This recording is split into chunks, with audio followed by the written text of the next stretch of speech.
Thank you very much, Alok. That was a pretty great start to have, for a Friday morning. And not bad at all to see this crowd, of Bangaloreans turning up, because I have been to some of this and then mornings are pretty bad. So, a big round of applause to each one of you for being here. Thank you. Thank you so much. And I must also tell you that this particular topic is absolutely relevant for all of us here. And especially given that CSR is here to stay and India is the only country in the world which has actually enacted it as a law. And this is becoming relevant. And what I would also like to probably add is just like the proverbial 7-year, 9-year itch. CSR is also been evolving, and every year something new turns up, and the latest buzzword is impact. And there are a lot of third-party auditors springing up all across, trying to see what they can do about this. It will also be very interesting to see that the most Googled word today is going to be sustainability, ESG, impact, all these kind of things. And the objective of this particular panel discussion is to try and see if we can arrive at a common platform for this particular word. Okay? This panel comprises of people altogether would probably have about 125 plus years of wisdom. And for a minute, do not start guessing the age of the ladies. They never age. So, I'm going to kind of delve deep quickly into what this is about. The topic, if I may kind of repeat, is how to translate the impact of CSR to a larger audience. And CSR and larger audience would be the two key words that we need to kind of look at. Let's also understand and define what the larger audience could be, because what larger audience means to me may not be what it means to you. And it could be different from a funder perspective, it could be different from a recipient perspective, it could be different for a government stakeholder who is part of this. For example, if somebody is going to come from Niti Aayog and this is a discussion you're going to have with him or her, the topic of larger audience or impact could be as simple as whether these interventions are aligned with the Sustainable Development Goals. Is this name familiar? Sustainable Development Goals? Anybody can raise their hand to say how many are there? Yes, please. Wonderful, thank you. And what is the timeline to which we have to track this to ensure there is 100% delivery and compliance? Pardon? 2030. Excellent. So we have them with us. Wonderful. Now, what I'm going to do is use this collective wisdom and kind of jump in, pulling Archana into the conversation. And please do have a look at what Indus Action does. And I really love their tagline, which says that we are not a think tank, we are a do tank, which is what we need, and we need more of yours. So Archana, what we could do is if we can quickly hear from you on what CSR means to you and your organization, and the CSR initiatives that you are involved in. Okay, but the focus would be more on what CSR means to you. Morning, everyone. Just a couple of lines on what Indus Action does, only to explain how CSR affects us or what it means to us. So Indus Action, yes, it's a do tank, but what we essentially do is enable sustained access to legislated rights for vulnerable citizens. And by that, what we mean is to make sure that the government welfare schemes that are designed reach its last mile to the citizen, that is, the money hits the citizen's bank. We work in areas of education, livelihoods, and maternity benefits. So we started our work with the Right to Education Act, implementation of Section 121C, which is about 25% reservation for economically weaker sections of society in private schools. And we're currently working across 14 different states. So for us, CSR becomes not just a great source of support to keep our operations running, but CSR to us is a great way for us to enable systems change. Indus Action works with the idea that we need to be doing systems change, right? So you cannot create a parallel system, but the system in itself needs to work for the most vulnerable citizen. We like to believe that the Samaj, the Sarkar, and the Bazaar needs to come together for this to happen.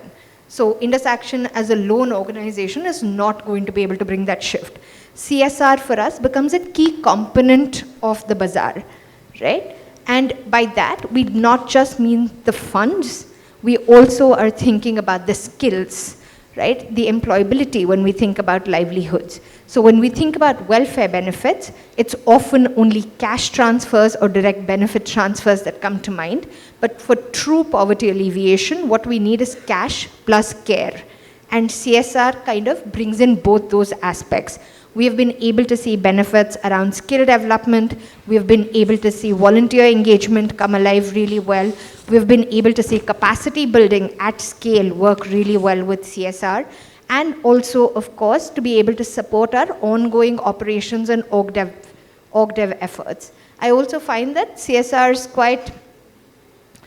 quite helpful for us to be thinking about emergency relief. I think the impact of CSR was visible during the pandemic when we did a lot of the COVID relief work, and the government recognized at that point that any kind of COVID relief work done by private enterprises will be recognized as CSR. And Indus Action was a large-scale last-mile responder. So just trying to give a few examples of where this has worked. Of course, have thoughts on impact and what counts as impact when we do CSR work and some of the struggles as a non-profit enterprise, but happy to share more so that we can hear from others as well. Excellent. So thanks, Archana. And for the benefit of the audience, I must also here share with you that this group which is here has a mix of corporates and also the NGOs. And the reason why I'm emphasizing this is because it actually helps define impact better in terms of what each one of us kind of think. Over to you, Shaina. And Shaina needs very little introduction. She's quite famous in Bangalore, and she's part of Embassy. And the interesting aspect is the way they are doing the engagement. You know, we'd like to hear it from you, Shaina. Yeah, very good morning to all my friends here. I represent Embassy Group of Companies, and we've been in the CSR outreach space for over 8 years now. One of the key drivers for us in CSR, of course, in giving back, which weaves very beautifully with CSR goals and our ESG goals, is to revitalize communities around these large format business parks that we construct. Our responsibility towards the people in and around projects that we construct is the focus area for us.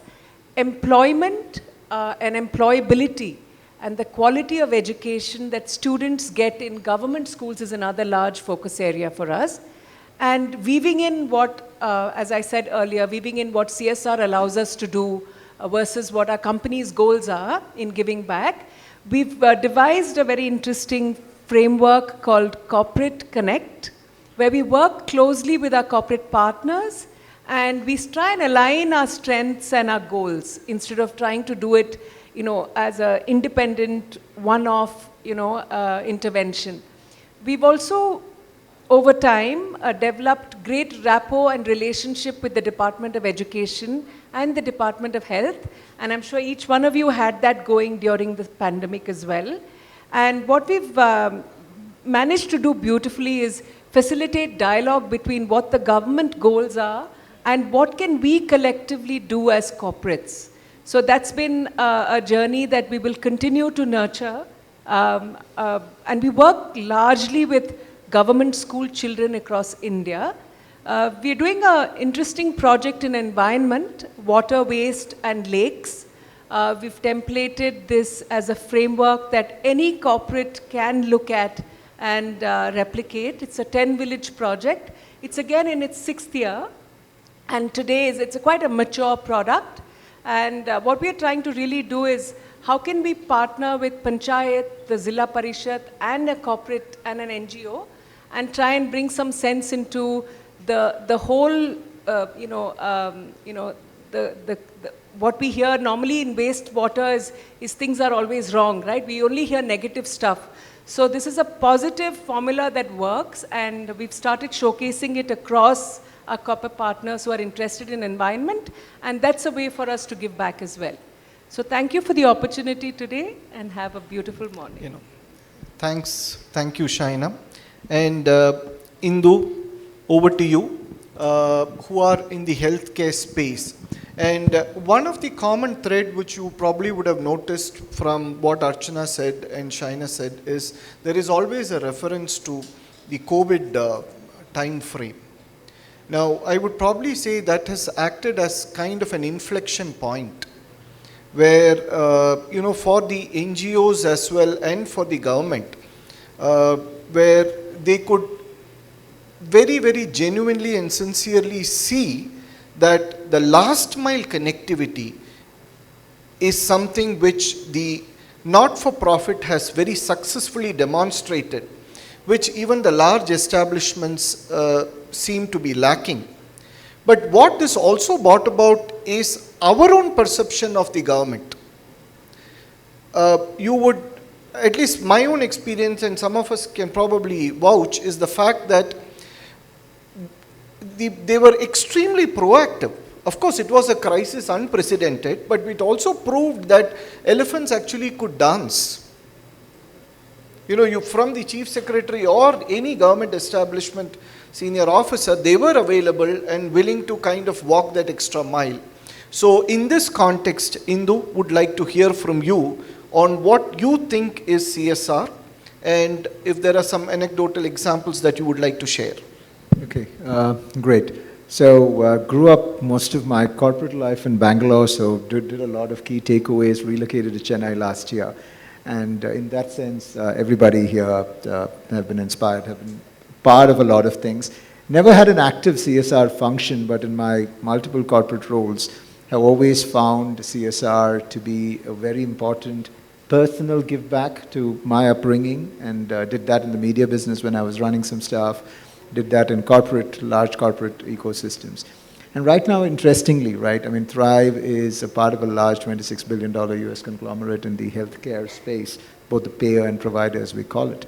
And so we had a random CSR function, if you will, that did a whole bunch of things. And when I kind of got in there, basically a combination of passion to make a difference and do something meaningful. So we said, maybe we shouldn't call it the CSR function in the first place. So, and I'm essentially a marketing guy, so we call it Thrive for Good, right? And pun intended, totally. And the other deal is also that we said, we don't need a CSR function. The entire company has to be the CSR function. And why? Because my colleague Arvind, who's our CFO, runs CSR for us. He's my partner in crime, and we build that out. So, and at every point, considering our size, we are about 4,000 distributed across Chennai and Hyderabad. At every point of time, our numbers are relatively significant compared to some of the very large companies that I've worked for, Infosys and IBM and all of that. And then this whole thing is about how do you stage a coup de grace? How do you become a David in the land of the Goliaths, right? But then not so much to show off, but more to do genuine impact. And for that we said there are an interesting bunch of spaces that are not seen at scale. So one of it is this entire thing which we call TALL, which is Thrive Animal Lifeline League. And we amongst the only corporates who's invested a significant amount of our attention in animal care, for instance, right? Not really action, being an animal lover myself. And then there's this entire bit on, we did something with the National Association for the Blind, where there was a rally that they came to us with. And they called it the Rally for the Blind. So they came to us and told us that, can you possibly send a few cars where there's a visually impaired navigator? So my immediate take was, why are you calling it a rally for the blind? There seems to be a small touch of insensitivity to it, so could we possibly rebrand it? So we said, we'll rebrand it. Let's do stuff for you guys. And we called it Brails on Wheels. And we had a lot of shusha around it, right? I mean, people understood what it was. And then the NAB kind of extended, and we said, something that I grew up, scribing for children. Again, something that doesn't get done by too many corporates, because some of these are very grassroots, out there action stuff, right? So we created an entity called Thrive Scribe Duty, where our folks actually help children. And these are small volume, mind you, right? These are 100, 150 kind of volunteers within the company. And in that sense, our concept of impact again, right? We were talking to the Chennai police, and we asked them point blank, right? One of the assistant commissioners, we kind of met up for lunch, and we asked him, we want to do something for you guys. You know, tell us, what do you need? And that's a very dangerous question to ask, right? Fortunately, the answer came that we have a police hospital, we've got a few ambulances, but they're not fully equipped. So we said, okay, a police ambulance it is then, exclusively for the families of the police force. And then we thinking of extending it into, because typically 24/7 work lives, and you know, their families take a toll. We've seen that in Bangalore, for instance, where the entire work ethic of the lower middle class is a little different. There's too much aspiration. Those kids tend to go astray and all of that. So we'll be thinking about how can we do that. So the whole bit of our idea of CSR is keep it native, don't keep it special. Look for the niche spaces that are unaddressed, because there is an opportunity to provide impact, because we do not have large fund outlays that we do, but then we can do strategic investments in things that can happen. So much so, very interestingly, I was having a chat with Rajesh. I'll take that offline, maybe in one of our conversations. But otherwise, there's an interesting world record that we're going to be pitching for next month. Okay? And so the question happens, right? As a marketeer, I'm inclined to make the big bigger. But then the whole idea was that it's a world record that you're creating for someone to beat, actually. And why do you do that? Because you want people to pay attention to it, right? Otherwise, XYZ did so much, and that so much is just amongst the much more that everybody else does, right? So thinking of it from a positioning perspective, thinking of it from how can it be more impactful. So the whole idea was oftentimes, right, again to repeat that, world records are made for you to feel very pompous about, but this is for people to get attention on, right? And there are a whole bunch of NGOs that are doing some interesting space work in that front. So that's pretty much it, Rajesh. I can keep going on, but the agenda of spotting the right things, which are always there, is oftentimes the way in which we scope this. So thanks, Indu. And one of the watchword is, sensitivity.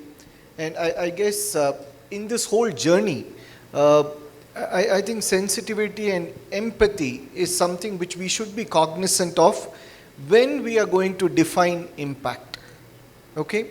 And the last person here is Sudipta Paul. She's a Bengali. Of course, yeah. Her Kannada is much better than mine. Okay? And she controls the purse strings. So Sudipta, we'd like to hear from you on the CSR, what you do, and we can take it forward from there. Great. Thanks, and I would like to thank everyone for this opportunity to come here and share, the success stories, share stories of Broadridge. I think we've had a great start to the morning. It was a very unique way of starting off, but really, True. really good. Very true. Well, for us, Broadridge, we believe that, CSR is two components for us. So one is the environment bit, and one is the social bit. Social-wise, what we focus on, or what we, take pride to take care of, is on the education part. We being a fintech organization, we being a technology organization by itself, we spend a lot of our time trying to see how we could mentor kids, how we could do virtual trainings for them, how our associates, again associates is employees whom we call as associates, how they can go to these schools and spend time teaching with them, how we could lend our infrastructure when it comes to labs, when it comes to sharing our laptops, giving them the screens, the projectors and all of that so that they are independent by themselves, the schools, and they can really study and have a digital library of theirs of its kind.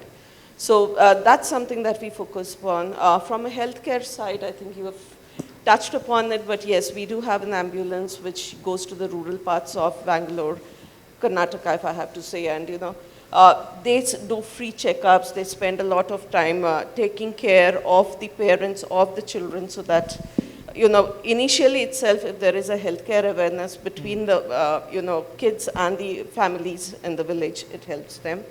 Our associates go along there.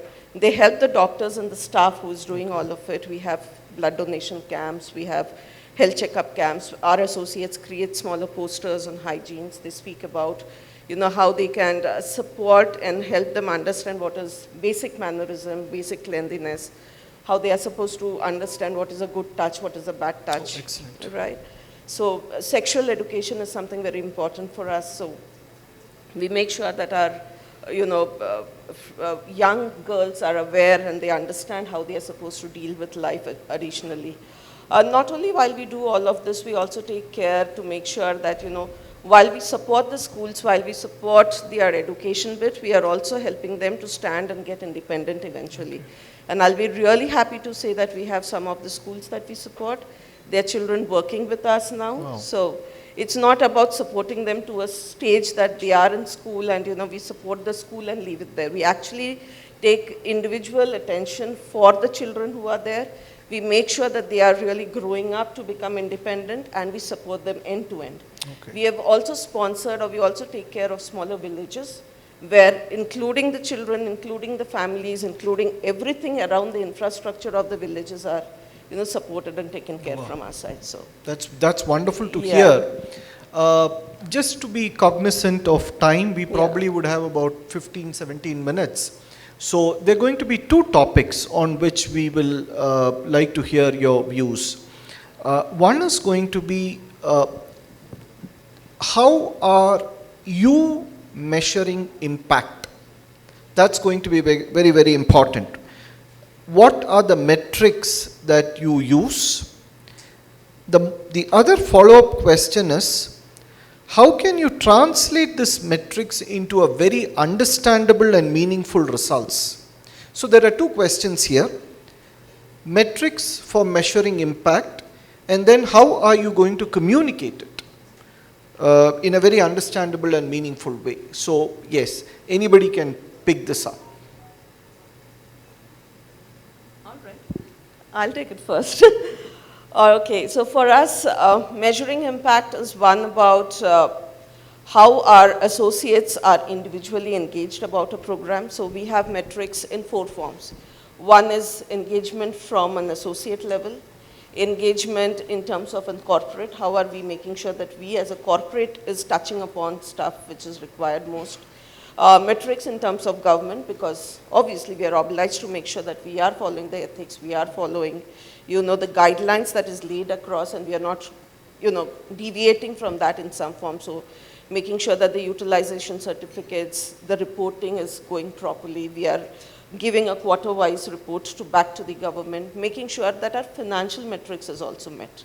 So a return of investment. So when we do something, we try to make sure that it is not that we are going to spend so much time arranging a CSR activity or we are spending so much financial, obligations to create an activity for which the actual CSR impact is not happening. So we might as well do something at a low scale. We might as well do certain things ourselves so that, the end customer and CSR people are our end customers because they are the ones who measure and tell how efficient we are in terms of our CSR metrics, right? So that has been taken care and we are really, really reaching to the end level the way Archana said, like it has to go to the end person. So that's something that we look at. Excellent. Of course, we have, the third party organizations who independently check through, they make sure that we are right, we are on the right track, we are doing things correctly and obviously as we get, recognized from them, we realize that we are on the right track and I'm sure our CSR partners also get the trust and confidence in us. Oh, wonderful.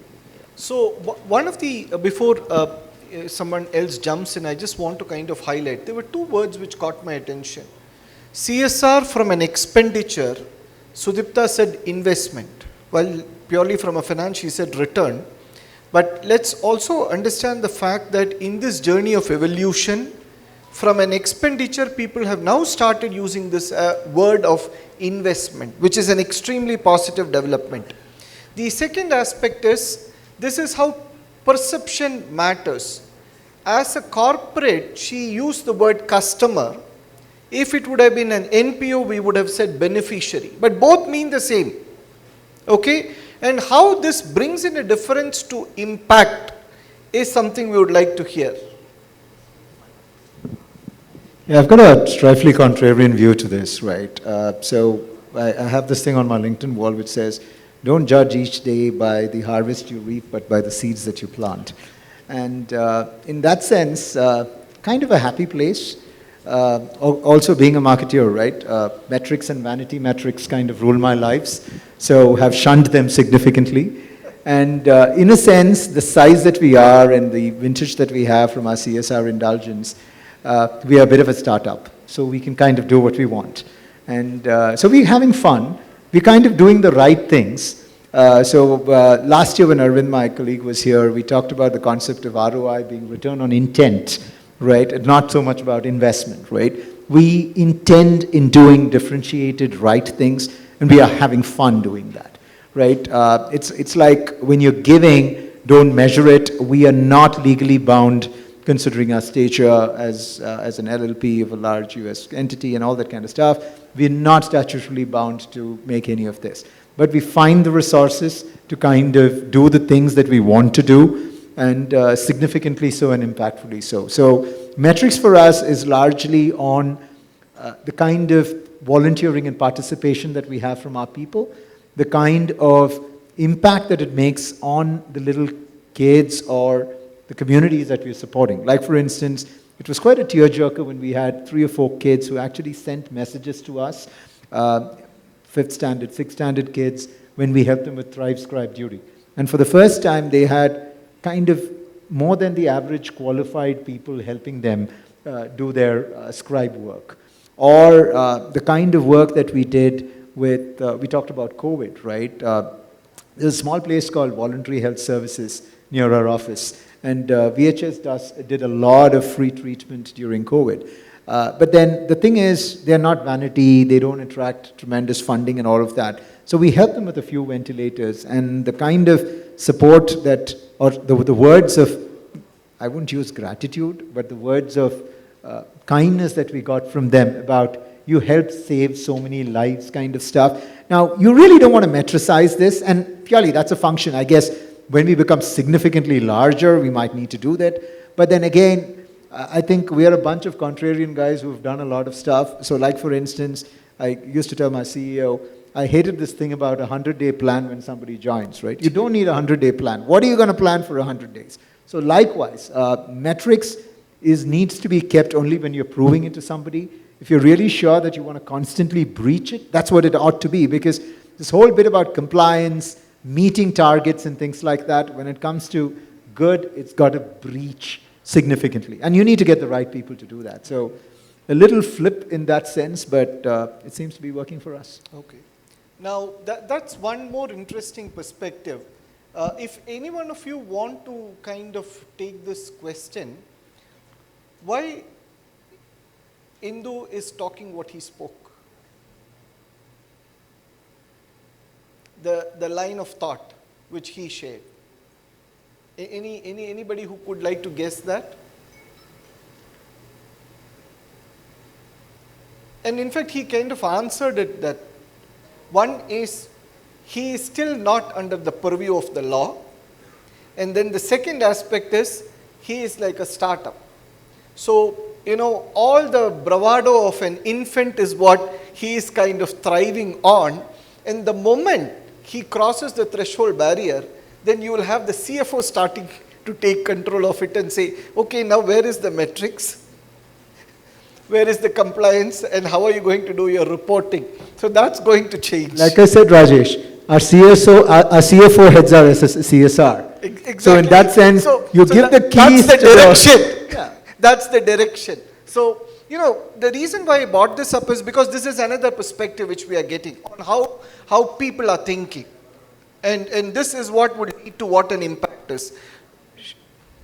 Sure. So I'm going to bring in a non-profit perspective into impact measurement and how it ties back to, say, some of the CSR conversations that we have. So as I mentioned, so Indus Action does welfare access, and for us the way we measure our impact is very directly number of beneficiaries. So that is number of citizens who get access to the rights that they need to, and the amount of monies, so welfare unlocked from the state. So these are very direct ways to quantifiably measure some of the work that we're doing. However, I think the struggle or the distinctions come when we find that our direct impact work, which is labor card registrations, getting admissions for children under RTE, is much more easier to fund as opposed to, say, some of our more systemic work, which is process redesign with the government, policy advocacy, and not because these are more nebulous, but it's actually because it's more longitudinal. So to be able to show impact year on year on some of these things is much harder. I also find that the intent around human capital development is also on very short-term cycles, right? So meaningful outcomes around nutrition, around health is very hard to see on a, say, 3-month, 3-month quarterly reports. I can quarterly report on what my Anganwadi worker is trained to do, but I cannot tell you the shifts on, say, SAM and MAM data, because logically it doesn't add up. But what is interesting, and I don't want to make this all doom and gloom, is the fact that, one, we're seeing a lot more outcome focus and discipline that CSR is bringing into the sector as well, right? Earlier we were far more input focused and intent focused. I think the intent continues, but we're moving from inputs to outcomes. The logic frames, your LFAs, and all of that is now coming into the non-profit sector, and that is helping us to a great extent to shape some of it, and is also helping us fundraise internationally, should we have FCRA. And the last part is, I think the communication of impact has also been largely focused around dignity and rights-based, as opposed to largesse, right? I think some of the CSR communication runs the risk of almost benevolent saviorism, whereas we have found that there are a lot more organizations now that actually believe in community development, community thriving, as you've said, and may not really approach, say, pictures of hungry children or pictures of people receiving things as what is impact communication. A few ways the laws in itself have helped is, I think, the M&E cap, the monitoring and evaluation cap under CSR, has now been removed. So you can spend more than 50 lakhs to kind of commission monitoring and evaluation studies. And that's kind of showing the positive intent from both the corporate side as well as the NGO side for us to truly be able to deliver on meaningful outcomes. Just a small input here, but even with all of this, we do find that there is a certain level of risk awareness when it comes to CSR, right? So it is a lot more difficult to get a pilot funded. It is a lot more difficult to also share back failure as learning, right? So I think those are some things that there needs to be a little more collaboration. We've been very fortunate to have learning partners rather than just donors, and that's helped. But just sharing a few perspectives from this side of the room as well. Yeah. No, thanks, Archana, because it's again very important. What she brought out is the fact that who your donor is for what project brings out a significant difference. What I mean by that is, corporate CSR funding is typically risk averse. And in this funding, you need to deliver results in a time-bound manner.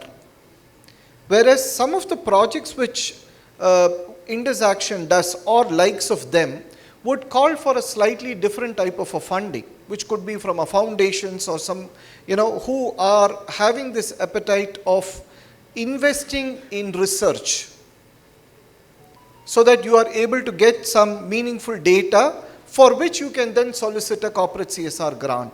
So that brings the difference, so which means again impact is perceived differently for both the fundings. Let's be very, very clear on that.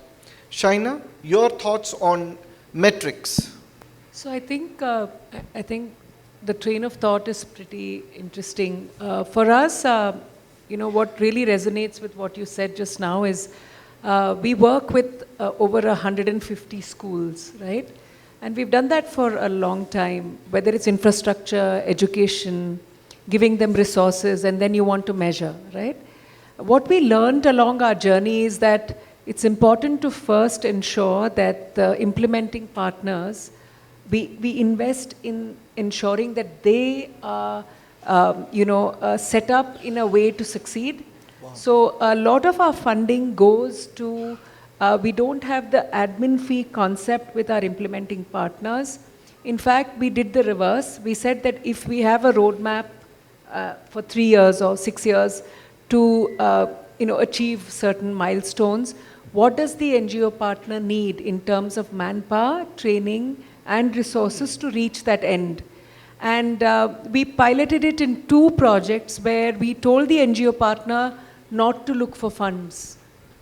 We said that we'd like you instead to allow us to fund your operations end to end, but your focus and commitment should be to bring in the right people and run the project completely, without the fear of worrying where the funding is going to come from next. And I think that was an interesting decision that we took. It was, I wouldn't call it a risk, but I think it was a sort of an experiment for us. And what it does is, the best minds in our NGO partners, that the 2 pilots that we're doing, are actually spending their entire energy making sure the projects are successful. And in a government school, our measure has been to see whether children are coming to school, whether they're getting midday meals, whether every classroom has a teacher, whether they have, something as simple as do they have notebooks to write on, So this is what we called housekeeping. We didn't want to call it impact assessment and get a large organization to come and measure us. We said if we can get all of the infrastructure in place for learning, then what is the gap to fill for the learning bit, right? So we partnered with the Department of Education and we realized one gaping hole was they didn't have teachers. There's a shortage of teachers today in Karnataka, and I won't quote them, it's a very large number. But the only way to fix the problem is to ensure that every single classroom that we serve had a teacher standing in front of it. So our measures are quite reasonable. They're not, I wouldn't call them, idealistic or irrational, but we try and keep it practical. We try and get from year 1 to year 2 and ensure that student learning is taking place. So we're very hard on, or passionate about baseline and endline studies, testing children, ensuring children are competing with each other. So those are really our matrices for our education initiatives. And is the classroom getting enough light? Is there electricity? Is there water? Is there drinking water in the RO plants in our government schools we serve that is clean, that is serviced? So, grassroots stuff really. Sure. So that's where, we go. Excellent. Just being cognizant of time and kind of wrapping up, I would like to kind of pick from what Archana left. And also in the context that all of us are governed by the laws. So while we will all have our own interpretation of impact, but let's also be cognizant of the fact that how are we going to communicate it as per the law of the land. And something which she brought out, we many a times forget. I think it is time that we start keeping emotions aside when we pick up projects. While we talk of scale and accelerated mode, I think it's extremely important that whosoever are the stakeholders who are signing up need to understand what this project would entail in terms of an output it can guarantee. An output leading to an outcome. Because it's extremely important for us to understand that there is a difference between output, outcome, and impact. Would have been taught to us in our colleges if anybody is from an MSW background. But then we normally tend to kind of misuse it by starting the conversation is, okay, here is the funding, what will be the impact? Which is a very wrong thing to ask. So let's have clarity in our communications to whosoever it is and to the stakeholders. It could be your donor, it could be you as a donor or a recipient, where you very clearly articulate what is an output, what is an outcome, and what would be the potential impact over a period of time. And these are to be documented and signed off by all the stakeholders. And when I say stakeholders here, it could be including your beneficiaries as well, although I am not very comfortable using this word beneficiary because they are a stakeholder in this whole exercise. Now, if all of us are on the same page, then it's a great start. If there is a disconnect, trust me, not now, but very soon you're going to have a challenge because there is going to be a third-party auditor who's going to come and ask this question. Okay? So that I think would be the takeaway from this panel discussion. And very interestingly, you would have heard different perspectives, which is what it makes it all the more enriching. Thank you so much for your time and looking forward to catching up. Thank you, Alok.